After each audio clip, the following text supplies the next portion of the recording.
ಈ ಮಾತನ್ನು ಕೇಳಿದಾಗ ಹಾಗೆ ಕುಸಿದು ಕುಳಿತನು. ಒಂದು ಗಂಡು ಮಗು ಆಗಿದ್ರೆ ತನಗೆ ನೆರವಾಗ್ತಿದ್ದನು ಎಂದು ಎಷ್ಟೋ ಆಸೆಯಿಂದ ಇದ್ದವನಿಗೆ ಸಿಡಿಲು ಬಡಿದಂತಾಯಿತು. ಏನಾಗುತ್ತದೋ ಎಂದು ಹೆದರಿದನು. ವಿಧಿ ನಿಯಮದಂತೆ ತಾನೇ ಎಲ್ಲ ನಡೆಯೋದು. ವಿಧಿಯ ಆಟದ ಮುಂದೆ ಯಾರು ಗೆಲ್ಲಲಾರರು. ಹಣೆಯ ಬರಹಕ್ಕೆ ಹೊಣೆಯಾರು. ಪಂಕಜಮ್ಮನಿಗೆ ಇದ್ದಕ್ಕಿದ್ದಂತೆ ಹೊಟ್ಟೆ ನೋವು ಹೆಚ್ಚಾಗಿ ನೋವು ತಾಳಲಾರದೆ ಒದ್ದಾಡಿದ್ಲು. ವೈದ್ಯರು ಎಷ್ಟೇ ಪ್ರಯತ್ನ ಪಟ್ಟರೂ ಹೊಟ್ಟೆಯಲ್ಲಿರುವ ಮಗುವನ್ನು ಉಳಿಸಲು ಸಾಧ್ಯವಾಗಲಿಲ್ಲ. ಪಂಕಜಮ್ಮನಿಗೆ ಗರ್ಭಪಾತವಾಯಿತು. ಮಗು ಇನ್ನೂ ಸರಿಯಾಗಿ ಬೆಳವಣಿಗೆಯಾಗಿರಲಿಲ್ಲ. ಅದು ಗಂಡು ಮಗುವಾಗಿತ್ತು. 7 ತಿಂಗಳಾದರೂ ಆಗಿದ್ರೆ ಮಗು ಉಳಿಯುವ ಅವಕಾಶ ಇರ್ತಿತ್ತು. ಆದರೆ ಈಗ ಎಲ್ಲ ಕೈ ಮೀರಿ ಹೋಗಿದೆ. ನೀವು ಜಾಗ್ರತೆಯಿಂದ ಇದ್ದಿದ್ರೆ ಈ ರೀತಿ ಆಗ್ತಿರ್ಲಿಲ್ಲ. ಇನ್ನು ಮುಂದೆ ಇವರಿಗೆ ಹೆಚ್ಚು ಆಯಾಸವಾಗದೆ ಇರುವ ಹಾಗೆ ನೋಡ್ಕೊಳ್ಬೇಕು. ಒತ್ತೊತ್ತಿಗೆ ಸರಿಯಾಗಿ ಊಟ ತಿಂಡಿ ಮಾಡಬೇಕು. ಇಲ್ದಿದ್ರೆ ಇವರ ಜೀವಕ್ಕೆ ಅಪಾಯ ಎಂದು ಹೇಳಿ ಔಷಧೋಪಚಾರಗಳನ್ನು ಕ್ರಮವಾಗಿ ತೆಗೆದುಕೊಳ್ಬೇಕು ಎಂದು ಅಗತ್ಯ ಸಲಹೆಗಳನ್ನು ಕೊಟ್ಟು ಮನೆಗೆ ಕಳಿಸಿದ್ರು. ಗರ್ಭಪಾತವಾದಾಗಲಿಂದಲೂ ಗಂಡ ಹೆಂಡತಿ ಇಬ್ಬರು ದುಃಖದ ಕಡಲಲ್ಲಿ ಮಲಗಿದ್ರು. ಅದು ಅಲ್ಲದೆ ತಾವು ಇಷ್ಟಪಟ್ಟಿದಂತೆ ಗಂಡು ಮಗು, ನಾವೇ ನಮ್ಮ ಕೈಯಾರೆ ಮಗುವನ್ನು ಕಳೆದುಕೊಳ್ಳಂತಾಯಿತು. ಅದೃಷ್ಟ ದುರದೃಷ್ಟ ಎಲ್ಲವನ್ನು ನಾವೇ ತಂದುಕೊಳ್ಳೋದು. ಜೀವನದಲ್ಲಿ ನಾವು ಸದಾ ಎಚ್ಚರಿಕೆಯಿಂದ ಇದ್ದರೆ ನಮ್ಮ ಬದುಕು ಸಹ ಹಸನಾಗಿರುತ್ತದೆ. ಆದರೆ ಮೂರ್ಖತನದಿಂದ ನಡೆದುಕೊಂಡ್ರೆ ನಮ್ಮ ಬಾಳನ್ನು ನಾವೇ ಹಾಳುಬಾವಿಗೆ ಹಾಕಿದಂತೆ. ನಾವು ಹಾಳಾಗ್ತೇವೆ. ನಾವು ಮಾಡುವ ತಪ್ಪುಗಳಿಗೆಲ್ಲ ದೇವರನ್ನು ಹೊಣೆ ಮಾಡೋದು ಮಾನವನ ಸ್ವಭಾವ. ಆದರೆ ದೇವರು ಕೊಟ್ಟ ಅದೃಷ್ಟವನ್ನು ಕಾಪಾಡಿಕೊಳ್ಳಲಾಗೋದು ನಮ್ಮ ಕರ್ತವ್ಯವೆಂಬುದು ಮರೆತು ಬಿಡ್ತಾರೆ. ಅದರಿಂದ ಅನಾಹುತಗಳಾದಾಗ ಜೀವನ ಪೂರ್ತಿ ಕೊರಗಬೇಕಾಗತ್ತೆ. ಇದನ್ನು ಎಲ್ಲರೂ ಅರಿತಾಗ ಎಷ್ಟೋ ತೊಂದರೆಗಳಿಗೆ ಪರಿಹಾರ ದೊರಕಿದಂತಾಗತ್ತೆ. ನಾಗೇಂದ್ರನು ಮೊದಲಿನಿಂದಲೂ ಹೆಂಡತಿ ಮಾತಿಗೆ ಬೆಲೆ ಕೊಟ್ಟು ತಂಗಿಯ ಸ್ವಭಾವ ಅರಿತು ಜಾಗ್ರತೆ ವಹಿಸಿದ್ರೆ ಈ ರೀತಿ ಆಗ್ತಿರ್ಲಿಲ್ಲ. ಆದರೆ ತಂಗಿಯ ಕಪಟ ಪ್ರೀತಿಯನ್ನು ನಂಬಿ ತನ್ನ ಮಗುವನ್ನು ಬಲಿ ಕೊಟ್ಟ. ಹೆಂಡತಿಯನ್ನು ಮನೆಗೆ ಕರ್ಕೊಂಡು ಬಂದು ಕೋಣೆಯಲ್ಲಿ ಮಲಗಿಸಿದನು. ದುಃಖದ ಮಡುವಲ್ಲಿದ್ದ ಹೆಂಡತಿಯ ಬೆನ್ನು ತಟ್ಟುತ್ತಾ ತಾನು ಹಾಗೆ ಕುಳಿತುಕೊಂಡನು. ನಂದನವನದಂತೆ ನಕ್ಕು ನಲಿಯಬೇಕಾಗಿದ್ದ ಮನೆ ಇಂದು ಶೋಕದ ಕಡಲಲ್ಲಿ ಮುಳುಗಿತು. ನಾಗಮ್ಮ ಮನೆಗೆ ಹೋಗಿ ಕಾಫಿ ಮಾಡ್ಕೊಂಡು ಬಂದು ಇಬ್ಬರಿಗೂ ಬಲವಂತವಾಗಿ ಕುಡಿಸಿದ್ಲು. ಪಂಕಜಳಿಗೆ ಅನ್ನ ರಸ ಮಾಡಿಕೊಂಡು ಬರುತ್ತೇನೆಂದು ಹೇಳಿ ಹೊರಡಲು ಅನುವಾದ್ಲು. ಅಷ್ಟರಲ್ಲಿ ಕೋಮಲಮ್ಮ ಅಲ್ಲಿಗೆ ಬಂದು, ಇಲ್ಲೇ ಮಾಡ್ತೇನೆ, ನೀವು ಅಲ್ಲಿಂದ ಮಾಡಿಕೊಂಡು ಬರೋದು ಏನೂ ಬೇಡ ಎಂದ್ಲು. ಬೇಡಮ್ಮ, ನೀನು ಮಾಡಿದ ಉಪಕಾರ ಜಾಸ್ತಿ ಆಯಿತು. ಅದರಿಂದ ಹೊಟ್ಟೆ ತುಂಬೋಗಿದೆ. ಇನ್ನು ನೀನು ಅಡಿಗೆ ಮಾಡಿಟ್ರೆ ಅದನ್ನು ತಿಂದು ಜೀರ್ಣಿಸ್ಕೊಳ್ಳುವ ಶಕ್ತಿ ನಮಗಿಲ್ಲ. ನೀನು ಇಲ್ಲಿದ್ದು ನಮ್ಮನ್ನು ಉದ್ಧಾರ ಮಾಡಿದ್ದು ಸಾಕು. ನಿಮ್ಮ ದಾರಿ ನೀವು ನೋಡಿಕೊಂಡು ಹೋಗಿ. ಈ ಮನೆಯಲ್ಲಿ ನಿಮಗೆ ಜಾಗ ಇಲ್ಲ, ಹೊರಟೋಗಿ ಎಂದನು ನಾಗೇಂದ್ರ. ಅಣ್ಣನ ಬಾಯಿಂದ ಈ ಮಾತು ಕೇಳಿದ ಕೋಮಲಮ್ಮ ಅದೀರಳಾದ್ಲು. ಏನಣ್ಣ, ನೀವು ಮಾತನಾಡ್ತಾ ಇರೋದು? ನನ್ನನ್ನು ಈ ಮನೆಯಿಂದ ಹೊರಗೆ ಕಳುಹಿಸ್ತಿದ್ಯಾ? ನಾನೇನಂತಹ ಅಪರಾಧ ಮಾಡಿದ್ದೀನಿ ಹೇಳಣ್ಣ? ಹೌದಮ್ಮ, ನೀನೇನೂ ಅಪರಾಧ ಮಾಡಿಲ್ಲ. ನಿನ್ನಿಂದ ನಮಗೆ ದೊಡ್ಡ ಉಪಕಾರವೇ ಆಗಿದೆ. ನಿನಗೂ ನಿನ್ನ ಗಂಡ ಮಕ್ಕಳಿಗೂ ಇಷ್ಟು ದಿನ ನನ್ನ ಹೆಂಡತಿ ಚಾಕರಿ ಮಾಡಿದ್ದಕ್ಕೆ ಅವಳಿಗೆ ಒಳ್ಳೆಯ ಬಳುವಳಿಯನ್ನೇ ಕೊಟ್ಟಿದೀಯಾ. ನನ್ನ ಕಣ್ಣೆದುರಿಗೆ ಇನ್ನು ಒಂದು ಗಳಿಗೆನೂ ನಿಂತ್ಕೊಂಬೇಡ, ಹೊರಡು ಎಂದು ಜೋರಾಗಿ ಗದರಿದ ನಾಗೇಂದ್ರ. ಅಣ್ಣ, ಹಾಗೆಲ್ಲ ಮಾತನಾಡಬೇಡ. ಅತ್ತಿಗೆಗೆ ನಾನೇನು ಮಾಡಿದೆ ಅಂತ ಹಾಗೆಲ್ಲ ಮಾತನಾಡ್ತಿದ್ಯಾ ಹೇಳಣ್ಣ? ನಾನು ಹೋಗುವಾಗ ನಿನ್ನ ಅತ್ತಿಗೆಯನ್ನು ಚೆನ್ನಾಗಿ ನೋಡ್ಕೋ ಎಂದು ಹೇಳಿ ಹೋಗಿದ್ದೇನೆ. ಅಷ್ಟು ಹೇಳಿದರೂ ಸಹ ನೀನ್ಯಾಕೆ ನಿಮ್ಮ ಅತ್ತೆ ಮನೆಗೆ ಹೋದೆ? ನಮ್ಮ ಅತ್ತೆಗೆ ಹುಷಾರಿರಲಿಲ್ಲ, ಹಾಗಾಗಿ ಅವರು ಹೇಳಿ ಕಳಿಸಿದ್ರು, ಅದಕ್ಕೆ ಹೋದೆ. ಅದು ತಪ್ಪಾ? ವಯಸ್ಸಾಗಿರುವ ಅತ್ತೆಯನ್ನು ನೋಡ್ಕೊಳ್ಳೋದು ಬೇಡವೇನಣ್ಣ? ಹೌದಮ್ಮ, ಹುಷಾರಿಲ್ಲದಾಗ ನೋಡ್ಕೊಳ್ಳೋದು ನಮ್ಮ ಧರ್ಮ. ನೋಡ್ಕೊಳ್ಳಲೇಬೇಕು. ಆದರೆ ಆರೋಗ್ಯವಾಗಿರುವವರಿಗೆ ಹುಷಾರಿಲ್ಲ ಎಂದು ಸುಳ್ಳು ಹೇಳೋದು ಸರಿನಾ? ಈ ಮಾತು ಕೇಳಿ ಕೋಮಲ ಬಾಯಿಂದ ಮಾತು ಬಾರದೆ ತಬ್ಬಿಬಾದ್ಲು. ಯಾರಣ್ಣ ಹಾಗೆ ಹೇಳಿದು? ನೀನು ತೊದಲುತ್ತಾ ಮಾತನಾಡುವಾಗಲೇ ಅರ್ಥವಾಗುತ್ತೆ ಯಾರು ಹೇಳಿದ್ದಾರೆ ಎಂದು. ನಿಮ್ಮತ್ತೆಯನ್ನು ನೋಡಿಕೊಳ್ಳಲು ಎಷ್ಟು ಜನ ಇದ್ದಾರೆ? ನೀನೇ ಅಲ್ಲಿದ್ದು ನೋಡ್ಕೋಬೇಕಾಗಿತ್ತಾ? ದಿನಾಲೂ ನೀನೇನಾ ಅವರನ್ನು ನೋಡ್ಕೊಳ್ತಾ ಇದ್ದಿದ್ದು? ಇಲ್ಲಿ ನಿಮ್ಮ ಅತ್ತಿಗೆಯನ್ನು ನೋಡ್ಕೊಳ್ಳಲು ಯಾರಿದ್ದಾರೆ? ನೀನು ಗಂಡ ಮಕ್ಕಳನ್ನು ಸಹ ಇಲ್ಲೇ ಬಿಟ್ಟು ಒಬ್ಬಳೇ ಹೋಗಿದೀಯಾ? ನಿಮ್ಮ ಅತ್ತಿಗೆಗೆ ಹುಷಾರಿಲ್ಲ, ಹೋಗಬೇಕು ಎಂದು ಹೇಳಿದರೆ ಅವರು ಹೋಗಬೇಡ ಎಂದು ಹೇಳ್ತಿದ್ರಾ? ನಿನಗೆ ಸ್ವಲ್ಪನೂ ಮನುಷ್ಯತ್ವ ಅನ್ನೋದೇ ಇಲ್ವಾ? ನೀನು ಒಂದು ಹೆಣ್ಣಾಗಿ ಇನ್ನೊಂದು ಹೆಣ್ಣಿನ ಸ್ಥಿತಿಯನ್ನು ಅರ್ಥ ಮಾಡ್ಕೊಳ್ಳಲಾಗಲಿಲ್ವಾ? ಇಷ್ಟೆಲ್ಲ ಆದಮೇಲೆ ನೀನು ಇಲ್ಲಿ ಇರೋದು ಸರಿಯಿಲ್ಲ. ನೀನು ಇಲ್ಲೇ ಇದ್ದರೆ ಮುಂದೆ ನನ್ನ ಹೆಂಡತಿ ಮಕ್ಕಳನ್ನು ಕಳೆದುಕೊಳ್ಬೇಕಾಗುತ್ತೆ. ನಿನ್ನ ಗುಣಗಾನವನ್ನು ಅಪ್ಪ ಹೇಳ್ತಾನೇ ಇದ್ರು. ಆದರೆ ನಾನು ಅವರ ಮಾತನ್ನು ನಂಬದೆ ನಿನ್ನ ಕಪಟ ಪ್ರೀತಿಯನ್ನು ನಂಬಿದೆ. ಅದಕ್ಕೆ ತಕ್ಕ ಶಾಸ್ತ್ರಿಯೂ ಆಯಿತು. ನನಗೆ ಅಪ್ಪ ಇದ್ದಿದ್ರೆ ಪಂಕಜಾಗೆ ಇಂತಹ ಸ್ಥಿತಿ ಬರ್ತಾನೆ ಇರಲಿಲ್ಲ. ಒಂದು ಗಂಡು ಮಗು ಬೇಕು ಎಂದು ಎಷ್ಟು ವರ್ಷಗಳಿಂದ ಆಸೆ ಪಟ್ಟಿದೆ. ಆ ದೇವರು ಕರುಣೆ ತೋರಿಸಿ ಕೊಟ್ಟ. ನನ್ನ ಮಗನನ್ನು ನೀನು ನುಂಗಿದೆ ಎಂದು ಕಣ್ಣೀರು ಹಾಕ್ಕೊಂಡನು. ಅಷ್ಟರಲ್ಲಿ ಪಂಕಜಾಳ ಅಣ್ಣ ಮಾಧವ ಮನೆಯೊಳಗೆ ಬಂದವನೇ ಪಂಕಜ ಎಲ್ಲಿ ಎಂದು ಕೇಳಿದ. ಬಾವನನ್ನು ನೋಡಿದ ನಾಗೇಂದ್ರ, ಬನ್ನಿ ಬಾವ, ಪಂಕಜ ಒಳಗಿದ್ದಾಳೆ, ಬನ್ನಿ ಕೂತ್ಕೊಳ್ಳಿ ಎಂದನು. ನಾವೆಲ್ಲ ನಿಮ್ಮ ಪಾಲಿಗೆ ಸತ್ತೋಗಿದ್ದೀವಿ ಅನ್ಕೊಂಡಿದ್ದೀರಾ ಎಂದು ಸಿಟ್ಟಿನಿಂದ ಮಾಧವ. ಬಾವ ಬಿಡ್ತು ಅನಿ, ಎಂತ ಮಾತನಾಡ್ತಿದ್ದೀರಾ? ಯಾಕೆ ಹಾಗೆಲ್ಲ ಮಾತನಾಡ್ತಾ ಇರೋದು? ಏನಾಯಿತು? ಇನ್ನು ಏನಾಗಬೇಕು ಬಾವ? ನನ್ನ ತಂಗಿ ಆಸೆನೆಲ್ಲ ಕೊಂದುಬಿಟ್ರಲ್ಲ. ನೀವು ಒಂದು ಮಾತು ಹೇಳಿ ಕಳಿಸಿದ್ರೆ ನಮ್ಮ ತಾಯಿ ಬಂದು 4 ತಿಂಗಳು ಇಲ್ಲೇ ಇದ್ದು ಪಂಕಜಾಳನ್ನು ನೋಡ್ಕೊಳ್ತಿದ್ಲು. ಆಗ ಈ ರೀತಿ ಅನಾಹುತ ಆಗ್ತಾನೇ ಇರಲಿಲ್ಲ. ಅನ್ಯಾಯವಾಗಿ ಮಗುವನ್ನು ಕಳೆದುಕೊಂಡಿದ್ದೀರಾ. ನಾನು ಬಂದಾಗಲೆಲ್ಲ ಹೇಳ್ತಿದ್ದೆ, 15 ದಿನ ಊರಿಗೆ ಬಂದು ನಮ್ಮ ಮನೆಯಲ್ಲಿ ಇದ್ದು ಸುಧಾರಿಸ್ಕೊ, ಯಾವಾಗಲೂ ಒಂದೇ ಸಮ ದುಡಿತಾ ಇದ್ರೆ ನಿನ್ನ ಆರೋಗ್ಯದ ಗತಿ ಏನೆಂದು. ಆದರೂ ಮನೆ ಎಂದು ಒದ್ದಾಡಿ ಎಲ್ಲವನ್ನೂ ಕಳ್ಕೊಂಡ್ಲು ಎನ್ನುತ್ತಾ ಎದ್ದು ಹೋಗಿ ಕೋಣೆಯಲ್ಲಿ ಮಲಗಿದ್ದ ಪಂಕಜಳ ಬಳಿ ಬಂದು ಕುಳಿತನು. ಅಣ್ಣನನ್ನು ನೋಡುತ್ತಲೇ ದುಃಖ ತಡೆದುಕೊಳ್ಳಲಾಗದೆ ಹತ್ತಳು. ಸುಮ್ನಿರಮ್ಮ, ಈಗ ನೀವು ಎಷ್ಟು ಹತ್ರೇನು ಪ್ರಯೋಜನ? ನನ್ನ ಮಾತನ್ನು ಕೇಳಿದರೆ ಹೀಗೆಲ್ಲ ಆಗ್ತಿತ್ತಾ? ಯಾಕೆ ಹಿಂಗೆ ಮಾಡಿಕೊಂಡೆ ಎಂದು ತಾನೂ ಕಣ್ಣೀರಾಕಿದನು. ನಿನ್ಗೇಗಣ್ಣ ವಿಚಾರ ಗೊತ್ತಾಯಿತು? ಯಾರು ಹೇಳಿದ್ರು? ಕೆಲಸದ ಮೇಲೆ ನಾನು ಅನಂತಪುರಕ್ಕೆ ಹೋಗಿದ್ದೆ. ಅಲ್ಲಿ ನಿಮ್ಮ ಯಜಮಾನರ ಸ್ನೇಹಿತರು ಸಿಕ್ಕಿದ್ರು. ನಿಮ್ಮ ವಿಚಾರ ತಿಳಿಸಿದ್ರು. ನಾನು ಮನೆಗೆ ಹೋಗದೆ ಹೀಗೆ ಬಂದೆ. ಮತ್ತೆ ಮನೆಯಲ್ಲಿ ನೀನು ಹೋಗಲಿಲ್ಲ ಅಂತ ಗಾಬರಿ ಪಡೋದಿಲ್ವಾ? ನನ್ನ ಜೊತೆ ಬಂದಿದ್ದ ಸ್ನೇಹಿತನ ಬಳಿ ಹೇಳಿ ಕಳಿಸಿದ್ದೀನಿ. ನಿನಗೆ ಬುದ್ಧಿ ಇಲ್ವೇನಮ್ಮ? ವೈದ್ಯರ ಮಾತಿಗೂ ಬೆಲೆ ಕೊಡದಿದ್ರೆ ಹೇಗೆ? ಜೀವನ ಪೂರ್ತಿ ನಿನಗೆ ವಿಶ್ರಾಂತಿ ತೆಗೆದುಕೊಳ್ಳಲು ಹೇಳಿದ್ರ? 4 ತಿಂಗಳು ಮಲಗಿರಲು ನಿನ್ನಿಂದಾಗಲಿಲ್ವಾ? ನಿಮ್ಮ ಮುಂದಿನ ಭವಿಷ್ಯದ ಬಗ್ಗೆ ಆಲೋಚನೆ ಮಾಡದಿದ್ರೆ ಹೇಗೆ? ಅಮ್ಮನಿಗಾದರೂ ಹೇಳಿದರೆ ಬಂದು ನಿನ್ನನ್ನು ನೋಡ್ಕೊಳ್ತಿದ್ರು. ಯಾಕೆ ನಮಗೆ ತಿಳಿಸ್ಲಿಲ್ಲ? ಅಣ್ಣ, ನಾನು ಏನಂತ ಹೇಳಿ? ಯಾರ ಮನೆಗೆ ಬಂದರೂ ಕೋಮಲ ಗೊಣಗಾಡ್ತಾಳೆ, ಏನಾದರೂ ಅಂತಿರ್ತಾಳೆ. ಅದರಿಂದ ಅಮ್ಮನಿಗೆ ನೋವಾದರೆ ಅದನ್ನು ಸಹಿಸ್ಕೊಳ್ಳೋದು ನನ್ನಿಂದಾಗದು. ಹಾಗಾಗಿ ನಾನು ಏನೂ ಹೇಳಲಿಲ್ಲ. ಪಂಕಜ, ಏನು ಹೇಳ್ತಿದ್ಯಮ್ಮ ನೀನು? ಇದು ನಿನ್ನ ಮನೆ. ಆಕೆ ಬಂದು ನಿನ್ನ ಮನೆಯಲ್ಲಿ ಸೇರಿಕೊಂಡಿದ್ದಾಳೆ. ಆಕೆಯನ್ನು ನೋಡಿ ನೀನು ಗೊಣಗಬೇಕು. ಅದನ್ನು ಕೇಳಿಸ್ಕೊಂಡೇ ಆಕೆ ಮನೆ ಬಿಟ್ಟು ಹೋಗಬೇಕು. ಆ ರೀತಿ ಮಾಡುವ ಶಕ್ತಿ ನಿನ್ಗಿಲ್ವಾ? ಹೇಳಮ್ಮ, ಇಲ್ಲ ನಾನೇ ಮನೆಯಿಂದ ಹೊರಗೆ ಕಳಗಿಸ್ಲಾ ಎನ್ನುತ್ತಾ ಮೇಲೇಳಲು ಹೋದ. ಅಷ್ಟರಲ್ಲಿ ಪಂಕಜ ಅಣ್ಣನ ಕೈ ಹಿಡ್ಕೊಂಡು ಬೇಡ ಎಂದು ಕೇಳ್ಕೊಂಡ್ಳು. ಕೈ ಬಿಡು ನೀನು. ನಿನ್ನ ಹಾಗೆ ಎದುರ್ಕೊಂಡಿದ್ರೆ ನಾಳೆ ನಾವು ನಿನ್ನನ್ನು ಕಳ್ಕೋಬೇಕಾಗುತ್ತೆ. ಅದಕ್ಕೆ ನಾನು ಸಿದ್ಧನಿಲ್ಲ ಎಂದು ಕೂಗಾಡಿದನು.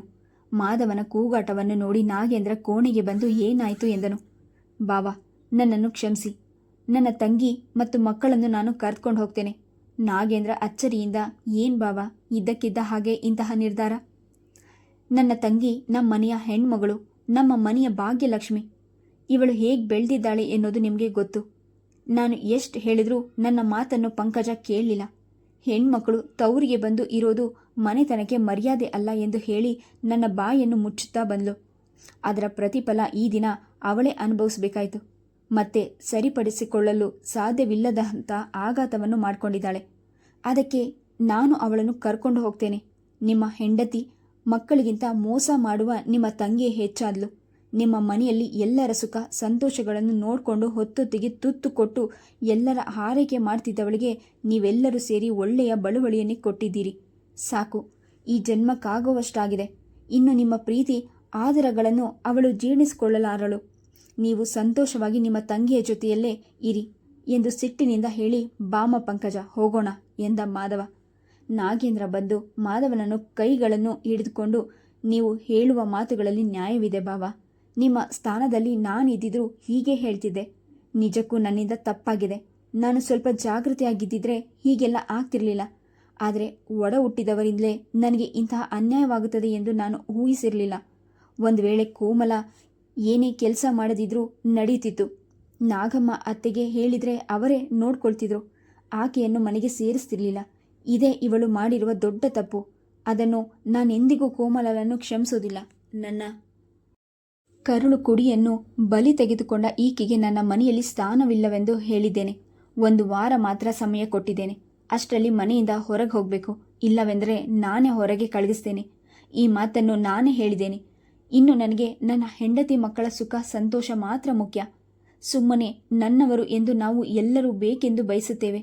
ಆದರೆ ನಮ್ಮವರಿಂದಲೇ ನಮಗೆ ತೊಂದರೆಯಾದಾಗ ಯಾರನ್ನ ನಂಬಬೇಕು ಎಂದು ನೋವಿನಿಂದ ಹೋಗಲಿ ಸುಮ್ಮನಿರಿ ಬಾವ, ಈಗ ನೀವೆಷ್ಟೇ ಪರಿತಪ್ಪಿಸಿದ್ರೆ ಏನು ಪ್ರಯೋಜನ?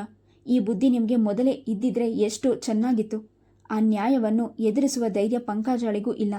ನಿಮ್ಮಿಬ್ಬರ ದಡ್ಡತನಕ್ಕೆ ಪ್ರಪಂಚವನ್ನೇ ಕಾಣದ ಆ ಎಳೆ ಕೂಸು ಗರ್ಭದಲ್ಲೇ ಬಲಿಯಾಯಿತು ಎಂದು ತಾನು ನೊಂದುಕೊಂಡ ಮಾಧವ. ಇಲ್ಲಿ ಎಲ್ಲರೂ ಸಮಾನ ದುಃಖಿಗಳೇ. ಯಾರೂ ಯಾರಿಗೂ ಸಮಾಧಾನ ಮಾಡುವ ಸ್ಥಿತಿಯಲ್ಲಿರಲಿಲ್ಲ. ಎಲ್ಲರ ಮನಸ್ಸು ನೋವಿನ ಕಡಲಲ್ಲಿ ಮುಳುಗಿತು. ತಂಗಿಗಾದ ಅವಘಡಕ್ಕೆ ಮಾಧವನಿಗೆ ಸಹಿಸಿಕೊಳ್ಳಲಾಗಲಿಲ್ಲ. ಅವನಿಗೆ ಅಲ್ಲಿ ಇರಲು ಆಗದೆ ಊರಿಗೆ ಹೊರಡುತ್ತೇನೆಂದು ಹೇಳಿದನು. ಬೆಳಗ್ಗೆ ಹೋಗಿ ಇಷ್ಟು ಹೊತ್ತಿನಲ್ಲಿ ಯಾಕೆ? ನೀವು ಹೋಗುವ ಹೊತ್ತಿಗೆಲ್ಲ ಕತ್ತಲಾಗತ್ತೆ ಎಂದು ಗಂಡ ಹೆಂಡತಿ ಎಷ್ಟು ಹೇಳಿದರೂ ಕೇಳದೆ, ಪಂಕಜಳನ್ನು ಈ ಸ್ಥಿತಿಯಲ್ಲಿ ನೋಡಲು ನನ್ನಿಂದ ಆಗೋದಿಲ್ಲ, ನಾನಿಲ್ಲಿ ಇರಲಾರೆ ಎನ್ನುತ್ತಾ ಅವರು ಮರು ಮಾತನಾಡಲು ಅವಕಾಶ ಕೊಡದೆ ಹೊರಟು ಹೋದ. ಇಂದಿನಿಂದ ನಾಗೇಂದ್ರ ತಂಗಿಯನ್ನು ಮಾತನಾಡಲಿಲ್ಲ. ಅವಳಾಗೆ ಮಾತನಾಡಿಸಲು ಬಂದರೂ ಅವಳಿಗೆ ಮುಖ ಕೊಟ್ಟು ಮಾತನಾಡದೆ ಮುಖವನ್ನು ಪಕ್ಕಕ್ಕೆ ತಿರುಗಿಸಿಕೊಂಡು ಹೊರಟು ಬಿಡ್ತಿದ್ದ. ಇನ್ನು ಅಣ್ಣ ತನ್ನನ್ನು ಕ್ಷಮಿಸಲಾರನೆಂದು ಅರಿತ ಕೋಮಲಾಳು ತಾವಿನ್ನೂ ಇಲ್ಲಿ ಇರೋದು ಸರಿಯಿಲ್ಲವೆಂದು ಗಂಡನಿಗೆ ಮನೆಯನ್ನು ನೋಡಲು ಹೇಳಲು. 1 ವಾರ ಕಳೆಯುತ್ತಿದ್ದಂತೆ ಸುಧಾಕರ ಮನೆಯನ್ನು ನೋಡಿದನು. ಇಷ್ಟು ದಿನ ತವರಿನಲ್ಲಿ ತನಗೆ ಇಷ್ಟ ಬಂದ ಹಾಗೆ ಸ್ವಾತಂತ್ರ್ಯವಾಗಿ ಇದ್ದು ಈಗ ದಿಢೀರನೆ ಬಾಡಿಗೆ ಮನೆಗೆ ಹೋಗುವುದು ಕೋಮಲಾಳಿಗೆ ಇಷ್ಟವಿರಲಿಲ್ಲ. ಆದರೆ ಅಣ್ಣನನ್ನು ಒಲಿಸಿಕೊಳ್ಳಲು ಎಷ್ಟೇ ಪ್ರಯತ್ನ ಮಾಡಿದರೂ ತಂಗಿಯ ಮೇಲಿನ ಸಿಟ್ಟು ಕಡಿಮೆಯಾಗುವ ಸೂಚನೆ ಇರಲಿಲ್ಲ. ಇಲ್ಲಿಂದ ಹೋಗದೆ ಬೇರೆ ದಾರಿ ಇಲ್ಲ ಎಂದು ಮನಗೊಂಡು ಅಣ್ಣನ ಬಳಿಗೆ ಬಂದು, ನಾಳೆ ನಾವು ಬಾಡಿಗೆ ಮನೆಗೆ ಹೋಗ್ತಿದ್ದೇವೆ, ನೀವು ಬಂದು ಮನೆಯನ್ನು ನೋಡ್ಕೊಂಡು ಬನ್ನಿ ಎಂದು ಕೇಳಿದ್ಲು ಕೋಮಲ. ನೋಡಮ್ಮ, ಮೊದಲು ನೀವು ಈ ಮನೆಯಿಂದ ಹೋದರೆ ಸಾಕು, ಮತ್ತೆ ನಿನ್ನ ಮುಖವನ್ನು ನನಗೆ ತೋರಿಸ್ಬೇಡ, ನಾನು ಎಲ್ಲಿಗೂ ಬರೋದಿಲ್ಲ ಎನ್ನುತ್ತಾ ಅಲ್ಲಿಂದ ಹೊರಟೋದನು. ಮಾರನೇ ದಿನ ಕೋಮಲ ತನ್ನ ಗಂಡ ಮಕ್ಕಳೊಂದಿಗೆ ಹೊರಟಳು. ಪಂಕಜಳ ತಾಯಿ ವಿಷಯ ತಿಳಿದು ಮಗಳ ಮನೆಗೆ ಧಾವಿಸಿ ಬಂದ್ಲು. ತಾಯಿಯನ್ನು ನೋಡಿದ ಪಂಕಜಳ ದುಃಖ ಹಿಮ್ಮಡಿಯಾಯಿತು. ಅಮ್ಮನನ್ನು ತಬ್ಬಿಕೊಂಡು ಜೋರಾಗಿ ಅತ್ಬಿಟ್ಲು. ಮಗಳ ಬೆನ್ಸವರ್ತ ಸಮಾಧಾನ ಮಾಡ್ಕೊ, ನಿನ್ನ ಹಣೆ ಬರಹಕ್ಕೆ ಅತ್ತೇನು ಪ್ರಯೋಜನ? ನಾವೆಲ್ಲ ನಿನ್ನ ಪಾಲಿಗೆ ಇದ್ರೂ ಸಹ ನಮಗೆ ಒಂದು ಮಾತು ತಿಳಿಸಲಿಲ್ಲ. ಇಷ್ಟು ದಿನ ಚೆನ್ನಾಗಿದ್ದೀವಿ ಎಂದು ನನಗೆ ಹೇಳ್ತಾ ಇದೆ, ನಾವು ನಂಬಿದ್ವಿ. ಆದರೆ ಇಂದೇನಾಯಿತು? ನಿನ್ನ ಬದುಕನ್ನೇ ಅಳ್ಳಾಡಿಸಿಬಿಡ್ತು. ಇದನ್ನೇ ನೀನು ಜೀವನ ಪೂರ್ತಿ ಹೀಗೆ ಹೇಗೆ ಸಹಿಸಿಕೊಂಡು ಬದುಕ್ತೀಯಾ? ಈ ನೋವು ನಿನ್ನ ಮನಸ್ಸನ್ನು ಚುಚ್ಚುತ್ತಲೇ ಇರುತ್ತದೆ ಎಂದು ಗೋಳಾಡಿದ್ಲು ಪಂಕಜಳ ತಾಯಿ. ತಾಯಿ ಮಗಳಿಬ್ಬರು ಮನಸ್ಸಲ್ಲಿ ಹೆಪ್ಪುಗಟ್ಟಿದ ದುಃಖ ಕಣ್ಣೀರಾಗಿ ಹರಿಯಿತ್ತು. ಹತ್ತು ಒಬ್ಬರಿಗೊಬ್ಬರು ಸಮಾಧಾನ ಮಾಡಿಕೊಂಡ್ರು. ಯಾರು ಎಷ್ಟೇ ಕಣ್ಣೀರು ಸುರಿಸಿದ್ರೂ ಅದರಿಂದ ಗರ್ಭ ಶೋಕ ಕಡಿಮೆಯಾಗೋದಿಲ್ಲ. ಕೋಮಲಾಳ ಸಂಸಾರ ಮನೆಯಿಂದ ಹೋದ್ಮೇಲೆ ಎಲ್ಲರಿಗೂ ನಿರಾಳವಾಯಿತು. ನೆಮ್ಮದಿಯಿಂದ ಉಸಿರಾಡುವಂತಾಯಿತು. ಮನೆಯಲ್ಲಿ ಸ್ವಾತಂತ್ರ್ಯವಾಗಿ ಓಡಾಡಿದ್ರು. ಇಷ್ಟು ದಿನ ತಮ್ಮ ಮನೆಯಲ್ಲೇ ತಾನು ಪರಕೀಯರಂತೆ ಓಡಾಡ್ತಿದ್ರು. ಅಪ್ಪಿ ತಪ್ಪಿ ಮಕ್ಕಳೇನಾದರೂ ಕೋಮಲಾಳ ಮಕ್ಕಳ ಜೊತೆಯಲ್ಲಿ ಸೇರಿ ಆಡುತ್ತಿದ್ರೆ ಅಥವಾ ಓದಲು ಕುಳಿತರೆ ಸಾಕು, ಅಣ್ಣನ ಮಕ್ಕಳು ಎನ್ನದೆ ಗದರಿ ಕಳಗಿಸ್ತಿದ್ಲು ಕೋಮಲ. ಓದುವ ಮಕ್ಕಳನ್ನು ಯಾಕೆ ಗದರಿಸ್ತೀಯ? ನೀವು ನಿಮ್ಮ ಕೋಣೆಗೆ ಹೋಗಿ ಅಲ್ಲಿ ಓದ್ಕೊಳ್ಳಿ ಎಂದು ಹೇಳ್ತಿದ್ಲು. ಮಕ್ಕಳು ಹಸಿವೆಂದು ಅಡಿಗೆ ಮನೆಗೆ ಹೋದರೆ ಏನು, ಯಾವಾಗಲೂ ತಿನ್ನುವ ಕಡೆನೇ ನಿಮ್ಮ ಗಮನ ಎನ್ನುತ್ತಿದ್ಲು. ಅಡಿಗೆ ಆಗೋವರೆಗೂ ತಡೆದುಕೊಳ್ಳೋದಿಲ್ಲ. ಏನು ಬುದ್ಧಿ ಕಲಿಸಿದ್ದಾಳೋ ನಿಮ್ಮಮ್ಮ ಎನ್ನುತ್ತಾ ಒಟಗುಡುತ್ತಾ ಓಡಾಡ್ತಿದ್ಲು. ಪಂಕಜ ತಾನೇ ಅಡಿಗೆ ಮಾಡ್ತಿದ್ರೂ ತನ್ನ ಮಕ್ಕಳಿಗೆ ಬಡಿಸಲು ಧೈರ್ಯವಿರ್ತಿರಲಿಲ್ಲ. ಅಡಿಗೆ ಆಗುತ್ತಲೇ ಕೋಮಲ ಬಂದು ತನ್ನ ಮಕ್ಕಳಿಗೆ ಮತ್ತು ಗಂಡನಿಗೆ ಬಡಿಸ್ತಿದ್ಲು. ನಂತರ ತಾನು ಊಟ ಮಾಡಿ ತಟ್ಟೆಗಳನ್ನು ತೊಳೆಯೋದು. ಹಾಗೆ ತನ್ನ ಕೋಣೆಗೆ ಹೋಗ್ತಿದ್ಲು. ಹೀಗೆ ಮನೆಯಲ್ಲಿ ತನ್ನ ದರ್ಪವನ್ನು ತೋರಿಸುತ್ತಾ ಮೆರೆಯುತ್ತಿದ್ಲು. ಇಂದೀಗ ತಮಗೆ ಮುಕ್ತಿ ಸಿಕ್ಕಿದೆ ಎಂದು ಹೆಮ್ಮೆಯಿಂದ ಪಂಕಜ ಹೇಳಿದ್ಲು. ಹೌದು ಕೋಮಲಾಳ, ಕಾಟದಿಂದ ಮುಕ್ತಿಯೇನು ಸಿಕ್ತು, ಆದರೆ ನಾವು ಕಳೆದುಕೊಂಡ ಮಗು ಎಂದಿಗೂ ನಮಗೆ ಸಿಗಲಾರ. ಈ ನೋವು ಕೊನೆಯ ತನಕ ನಮ್ಮನ್ನು ಕಾಡ್ತಾ ಇರುತ್ತೆ ಎಂದ ನಾಗೇಂದ್ರ ನೋವಿನಿಂದ. ನಿಮಗೆ ಋಣ ಇಲ್ಲ, ಅದಕ್ಕೆ ಭೂಮಿಗೆ ಬರುವ ಮುನ್ನವೇ ನಿಮ್ಮಿಂದ ದೂರವಾಯಿತು. ಈಗ ನಾವೆಷ್ಟು ಚಿಂತೆ ಮಾಡಿದರೂ ಏನು ಪ್ರಯೋಜನವಿಲ್ಲ, ಸುಮ್ಮನಿರಿ ಎಂದು ಗಂಡನಿಗೆ ಸಮಾಧಾನ ಹೇಳಲು. ವರ್ಷ ಕಳೆಯುತ್ತಿದ್ದ ಹಾಗೆ ನಾಗೇಂದ್ರ ತಮ್ಮ ಪ್ರಸಾದ ಓದು ಮುಗಿಸಿ ಬಂದನು. ಇನ್ನು ಕೆಲಸ ಹುಡುಕಬೇಕು ಎನ್ನುತ್ತಾ ಅಲ್ಲೆಲ್ಲಿ ಕೆಲಸಕ್ಕೆ ಅರ್ಜಿಗಳನ್ನು ಹಾಕತೊಡಗಿದನು. ಒಂದು ಖಾಸಗಿ ಕಂಪನಿಯಲ್ಲಿ ಕೆಲಸಕ್ಕೆ ಸೇರಿಕೊಂಡನು. ಆಗ ಅಣ್ಣ ನಾಗೇಂದ್ರನಿಗೆ ಸಂಸಾರದ ಜವಾಬ್ದಾರಿಯು ಸ್ವಲ್ಪ ಕಡಿಮೆ ಆಯಿತು. ಸಂಸಾರವು ಯಾವ ಅಡೆತಡೆ ಇಲ್ಲದೆ ನಿರಂತಕವಾಗಿ ಸಾಗುತ್ತಿತ್ತು. ಹೀಗೆ 2-3 ವರ್ಷಗಳು ಕಳೆಯುತ್ತಿದ್ದಂತೆ ಚಿಕ್ಕ ತಮ್ಮನಾದ ಶ್ಯಾಮ ಸುಂದರನು ಓದು ಮುಗಿದು ಅವನು ಮನೆಗೆ ಹಿಂತಿರುಗಿ ಬಂದನು. ತಾನು ವೈದ್ಯಕೀಯ ಶಿಕ್ಷಣ ಪಡೆದು ಉತ್ತಮ ದರ್ಜೆಯಲ್ಲಿ ಉತ್ತೀರ್ಣನಾಗಿದ್ದನು. ಸರ್ಕಾರಿ ಕೆಲಸ ಬೇಕೆಂದಿದ್ದರೆ ಸಿಕ್ತಿತ್ತು. ಆದರೆ ವರ್ಗವಾದಾಗಲೆಲ್ಲ ಊರೂರು ಸುತ್ತಬೇಕು ಎಂದು ಖಾಸಗಿಯಲ್ಲೇ ತಾನೇ ಒಂದು ಚಿಕಿತ್ಸಾಲಯವನ್ನು ಆರಂಭಿಸಿದನು. ನಾಗೇಂದ್ರನಿಗೆ 2 ತಮ್ಮಂದಿರ ಜವಾಬ್ದಾರಿಯೂ ಕಳೆದಿತು. ಇನ್ನೇನಿದ್ರೂ ಅವರ ಮದುವೆ ಮಾಡೋದೊಂದು ಕರ್ತವ್ಯ ಉಳಿದಿತ್ತು. ಪ್ರಸಾದನು ಇನ್ನೂ 2-3 ವರ್ಷ ಕಳೆದ ಮೇಲೆ ಮದುವೆಯ ಮಾತು. ಅಲ್ಲಿಯವರೆಗೂ ಅದರ ಬಗ್ಗೆ ಮಾತನಾಡೋದು ಬೇಡ ಎಂದನು. ನಾಗೇಂದ್ರ ಸಹ ಅದೇ ಸರಿ ಎಂದು ಸುಮ್ಮನಾದ. ಪಂಕಜಾಳ ಮಕ್ಕಳು ಓದಿನಲ್ಲಿ ಚುರುಕಾಗಿದ್ರು. ಈಗ ಅವರಿಗೆ ಮನೆಯೇ ದೊಡ್ಡ ಸಾಮ್ರಾಜ್ಯದಂತಾಗಿತ್ತು. ಯಾವ ಅಡೆತಡೆ, ಯಾರ ಹಂಗೂ ಇಲ್ಲದೆ ಸ್ವಾತಂತ್ರ್ಯವಾಗಿ ಸಂತೋಷದಿಂದ ಬಾಳುತ್ತಿದ್ರು. ಚಿಕ್ಕಪ್ಪಂದಿರ ಪ್ರೀತಿ, ತಂದೆಯ ಮಮತೆ, ತಾಯಿಯ ವಾತ್ಸಲ್ಯದಿಂದ ಮಿನುಗಿತ್ತಿತ್ತು. ಇಷ್ಟು ದಿನದ ತಮ್ಮ ನೋವನ್ನು ಮರೆಸಿತು. ರಾಮಸ್ವಾಮಿ ಮತ್ತು ನಾಗಮ್ಮ ನಿರಂತಕವಾಗಿ ಮನೆಗೆ ಬಂದು ಹೋಗುತ್ತಿದ್ರು. ಅವರನ್ನು ಅಜ್ಜಿ ತಾತ ಎಂದು ಮಕ್ಕಳು ಅವರ ಮಡಿಲಲ್ಲಿ ಅಕ್ಕರೆಯಿಂದ ಉಂಡು ಬೆಳೆಯುತ್ತಿದ್ರು.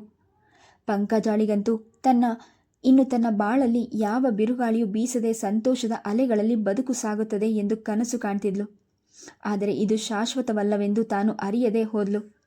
ഇരുಳು ಕಂಡ ಬಾವಿಯಲ್ಲಿ ಹಗಲು ಬಿದ್ಲು ಎಂಬ ಹಿಮ್ಮುಡಿಯಂತೆ ಆಕೆಯ ಒಳ್ಳೆತನ, ಮೃದು ಸ್ವಭಾವವೇ ಆಕೆಗೆ ಶತ್ರುಗಳಾಯಿತು. ತನ್ನ ಮನದ ದೌರ್ಬಲ್ಯದಿಂದ ಮತ್ತೆ ನೋವಿನ ಸೆಳೆತಕ್ಕೆ ಸಿಲುಕಿ ನಲುಗುವಂತಾಯಿತು. ಇದಕ್ಕೆ ಕಷ್ಟಗಳ ಬಲೆಗೆ ಸಿಲುಕಿ ಮಕ್ಕಳು ಮತ್ತೆ ಸಂಕಟಕ್ಕೆ ಒಳಗಾಗಬೇಕಾಯಿತು. ಆ ದೈವದ ನಿರ್ಣಯಕ್ಕೆ ಎಲ್ಲರೂ ಬದ್ಧರಾಗಲೇಬೇಕು. ಯಾವ ಕಾಲಕ್ಕೆ ಏನಾಗೋದೋ ಯಾರು ಬಲ್ಲರು? ಮೇಲಿನವರ ತಾಳಕ್ಕೆ ಎಲ್ಲರೂ ಕುಣಿಯಲೇಬೇಕು. ದುರುಳರಿರುವ ಪ್ರಪಂಚದಲ್ಲಿ ಮಾನವೀಯತೆಗೆ ಬೆಲೆ ಎಲ್ಲಿದೆ? ಕಪಟ ಮಾತಿಗೆ, ದುರುಳರು ಮಾಡುವ ಸಂಚಿಗೆ ನಿಷ್ಕಲ್ಮಶ ಮನಸ್ಸುಳ್ಳವರು ಬಲಿಯಾಗುತ್ತಲೇ ಇರ್ತಾರೆ. ಇದು ಒಳ್ಳೆಯವರ ಅಮಾಯಕತ್ವವೋ ಅಥವಾ ಅವರ ದುರದೃಷ್ಟವೋ ಯಾರೂ ಅರಿಯರು. ಆದರೆ ಮಾಯಾಜಾಲದಲ್ಲಿ ಬಿದ್ದು ಒದ್ದಾಡುತ್ತಾ ನೋವಿನ ಸುಳಿಗೆ ಬೀಳುತ್ತಿರ್ತಾರೆ. ಇದೇ ರೀತಿ ಪಂಕಜಾಳು ಸಹ ನೋವನ್ನು ಅನುಭವಿಸಬೇಕಾಯಿತು. ಪ್ರಸಾದ್ ಹೇಳಿದಂತೆ 3 ವರ್ಷ ಕಳೆದ ಮೇಲೆ ಆತನಿಗೆ ಮದುವೆ ಮಾಡಲು ಒಳ್ಳೆಯ ಸಂಬಂಧವನ್ನು ಹೆಣ್ಣನ್ನು ನೋಡತೊಡಗಿದರು. ಆಗ ತಿಳಿದವರಿಗೆ ಹೇಳ್ತಿದ್ರು. ಈ ವಿಷಯ ಕೋಮಲಾಳ ಕಿವಿಗೂ ಬಿದ್ದಿತು. ತನ್ನ ಮಗಳನ್ನು ತಮ್ಮನಿಗೆ ಕೊಡಬೇಕೆಂದು ಆಸೆ ಪಟ್ಟಿದ್ಲು. ಆದರೆ ಅವಳು ಮಾಡಿದ ಅನ್ಯಾಯಕ್ಕೆ ಯಾರಿಗೂ ಕೋಮಲಾಳ ಮಗಳು ವಿದ್ಯಾಳನ್ನು ಪ್ರಸಾದನಿಗೆ ತಂದುಕೊಳ್ಳಬೇಕೆಂದು ಆಲೋಚನೆ ಬಂದಿರಲಿಲ್ಲ. ಆದರೆ ತವರು ಮನೆಯ ಸಿರಿಯನ್ನುಂಡು ಬೆಳೆದ ಕೋಮಲ ಅಷ್ಟು ಸುಲಭವಾಗಿ ಬಿಟ್ಟು ಬಿಡಲು ತಯಾರಿರಲಿಲ್ಲ. ಏನಾದರೂ ಮಾಡಿ ವಿದ್ಯಾಳನ್ನು ಆ ಮನೆಯ ಸೊಸೆಯಾಗಿ ಮಾಡಬೇಕೆಂದು ಪಣ ತೊಟ್ಲು. ಹಾಗೂ ಸಮಯಕ್ಕೆ ಕಾಯುತ್ತಿದ್ಲು. ಈಗ ಅಂತಹ ಸಮಯ ಒದಗಿ ಬಂದಿತು. ಅದನ್ನು ತನ್ನ ಚಾಲಾಕಿತನದಿಂದ ಉಪಯೋಗಿಸಿಕೊಂಡ್ಳು. ಕೋಮಲ ಮನೆ ಬಿಟ್ಟು ಹೋದ್ಮೇಲೆ ನಾಗೇಂದ್ರ ಇನ್ನು ಎಂದಿಗೂ ನಮ್ಮ ಮನೆಯ ಹೊಸ್ತಿಲನ್ನು ಇವಳು ತುಳಿಯೋದು ಬೇಡ, ಯಾರು ಈಕೆಯನ್ನು ಮನೆಗೆ ಕರೆಯಬಾರದು ಎಂದು ಸಿಟ್ಟಿನಿಂದ ಹೇಳಿದನು. ಎಷ್ಟಾದರೂ ಆಕೆ ಮನೆಯ ಹಿರಿಯ ಮಗಳು. ಹಾಗೆ ಬಿಟ್ಟು ಓಡಲು ಸಾಧ್ಯವೇ? ಹಬ್ಬ ಹರಿದಿನಗಳು, ಮದುವೆ ಶುಭ ಕಾರ್ಯಗಳೆಲ್ಲ ಕರೆದುಕೊಂಡು ಬರಬೇಕು. ಅವಳಿಂದ ಆದ ನೋವನ್ನೇ ಮನಸ್ಸಿನಲ್ಲಿ ಇಟ್ಕೊಂಡು ಕೈ ಬಿಡಲಾಗುತ್ತದೆಯೇ ಎಂದಳು ಪಂಕಜಮ್ಮ. ಏನು ಪಂಕಜ, ನಿನಗೆ ಇನ್ನೂ ಬುದ್ಧಿ ಬರಲಿಲ್ವೇ ಎಂದ ನಾಗೇಂದ್ರ. ಹಾಗಲ್ಲ, ಸಂಸಾರದಲ್ಲಿ 108 ತಾಪತ್ರಯಗಳು ಬಂದು ಹೋಗುತ್ತವೆ. ಅದನ್ನು ನಾವೇ ಸರಿಪಡಿಸಿಕೊಳ್ಬೇಕು ಅಷ್ಟೇ. ಆದರೆ ಅದರಿಂದ ಸಂಬಂಧಗಳನ್ನು ದೂರ ಮಾಡಿಕೊಳ್ಳಲು ಆಗುತ್ತದೆಯೇ? ನೀವೇ ಹೇಳಿ. ತಪ್ಪನ್ನೆಲ್ಲ ನಿಮ್ಮ ತಂಗಿ ಮೇಲೇನೆ ಒರೆಸಲು ಆಗುತ್ತಾ? ಅದರಲ್ಲಿ ನಿಮ್ಮ ತಪ್ಪೂ ಇದೆ. ಅದನ್ನು ನೀವು ಅರ್ಥ ಮಾಡ್ಕೊಂಡಿಲ್ಲ. ತನ್ನ ಮಗಳ ಸ್ವಭಾವವನ್ನು ಮಾವ ಅರ್ಥ ಮಾಡಿಕೊಂಡಷ್ಟು ನೀವು ತಿಳಿದುಕೊಂಡಿಲ್ಲ.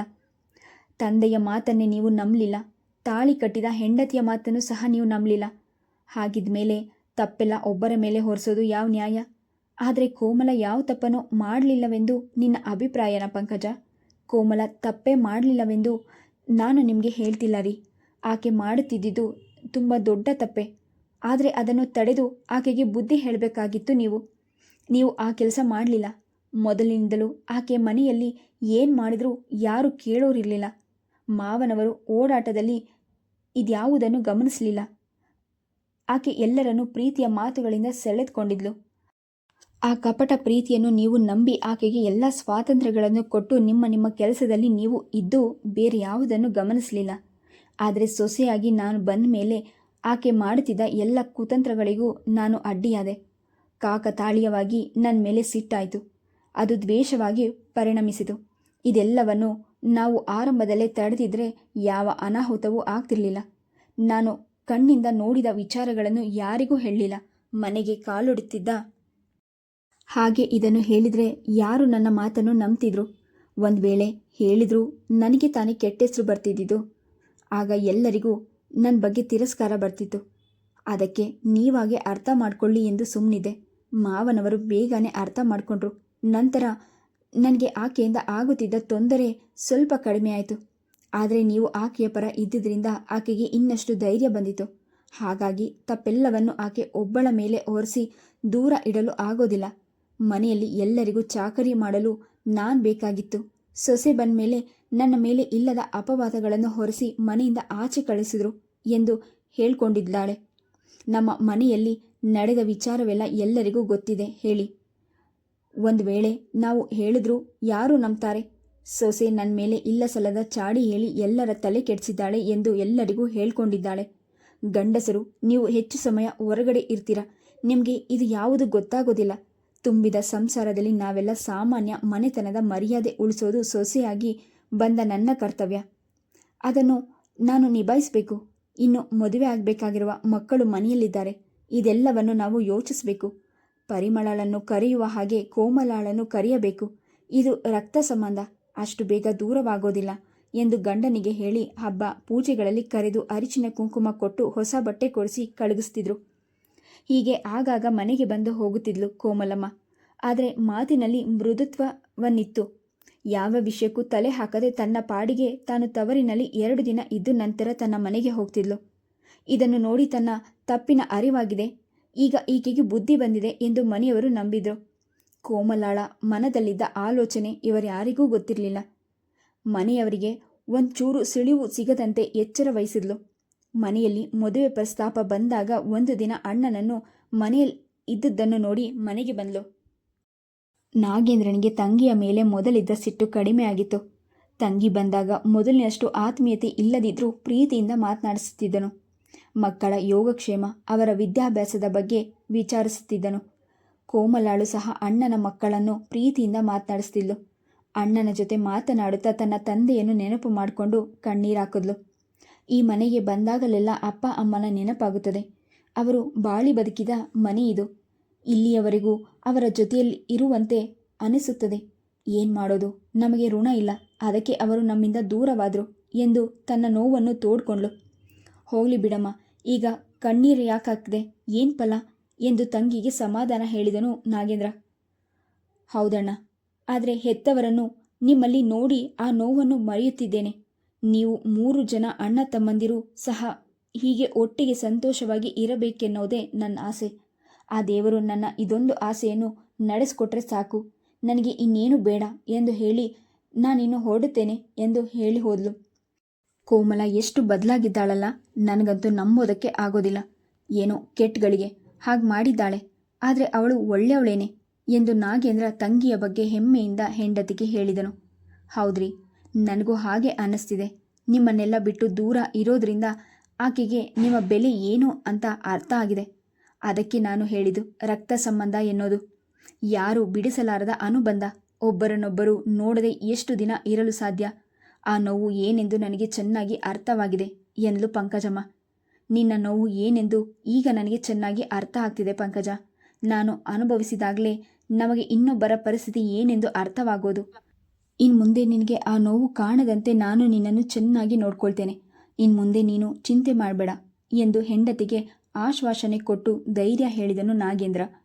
Please subscribe the channel, like and share. Thank you.